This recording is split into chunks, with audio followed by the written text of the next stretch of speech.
উনি আমাদেরকে একটা সময়সীমা বেঁধে দিয়েছিলেন যে এক সপ্তাহের মধ্যে আমাদের একটা প্ল্যান ওনার সামনে উপস্থাপন করতে হবে, যে আমরা ইমিডিয়েটলি কী কী করতে চাই, আবার দীর্ঘ সময় কী কী দরকার। তো সেই বিষয় নিয়েই আমরা তার সাথে দীর্ঘক্ষণ আলোচনা হয়েছে। আমরা মাননীয় প্রধানমন্ত্রীকে ধন্যবাদ জানাই যে ঢাকা মহানগরী, দক্ষিণ, উত্তর এবং গাজীপুরকে তিনি সময় দিয়েছেন। এখানে উত্তরের প্রশাসক সাহেব আছেন, গাজীপুরও আছেন। আমরা হ্যাপি ওনার সময় দেওয়ার কারণে, এবং আমরা বিভিন্ন সমস্যাগুলো বলেছি ওনার কাছে। দীর্ঘ 17 বছরে মানে কর্পোরেশনগুলোর যে অবস্থা করা হয়েছে সেটা দেখেন। যেমন আমারটা আমি বলি, উত্তরেটা মিল্টন সাহেব বলবে।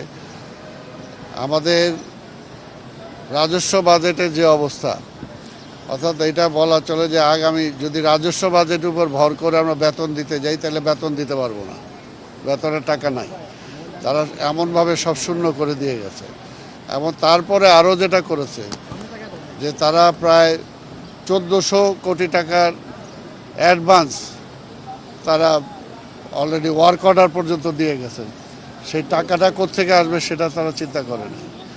এবং তারা যত কাজের ছিল বিল, মানে এমন কোনো কিছু নাই যেগুলোকে টাকা পয়সা বিল যেভাবে তারা পরিশোধ করেছে, প্রায় 470 কোটি টাকা, যেটার কোনো নাই।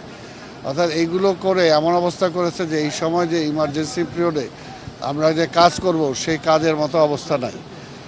আর আপনারা জানেন যে নির্বাচন ছিল, এর আগে আন্দোলন ছিল। গত কয়েক মাসে তো রাজস্ব খাতে যেভাবে কালেকশন মানে আসার কথা টাকা পয়সা, সেই অনুপাতে অন্যান্য বছরের তুলনায় এবছর অনেক কম হয়েছে, যেটা হয়তো আমরা সামনে করতে পারবো।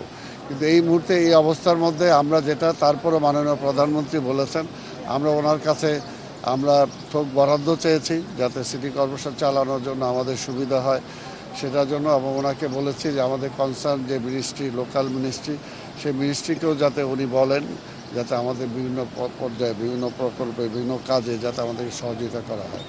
তো ওনার কথাটা হলো একটাই, যে পরিচ্ছন্ন ঢাকা এবং সবুজায়ন ঢাকা এবং মশার এই তিনটা বিষয়ের উপরে উনি জোর দিয়েছেন।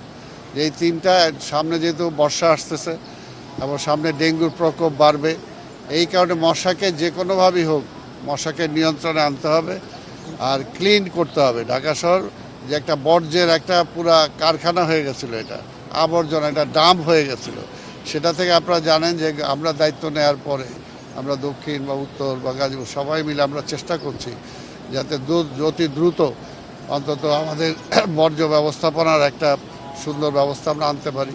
আর মশার ব্যাপারে আপনারা দেখেছেন ইতিমধ্যে আমরা বিভিন্ন জায়গায় খাল খনন কর্মসূচি আমরা গ্রহণ করেছি এবং পরিষ্কার পরিচ্ছন্নতা অভিযান আমরা শুরু করেছি।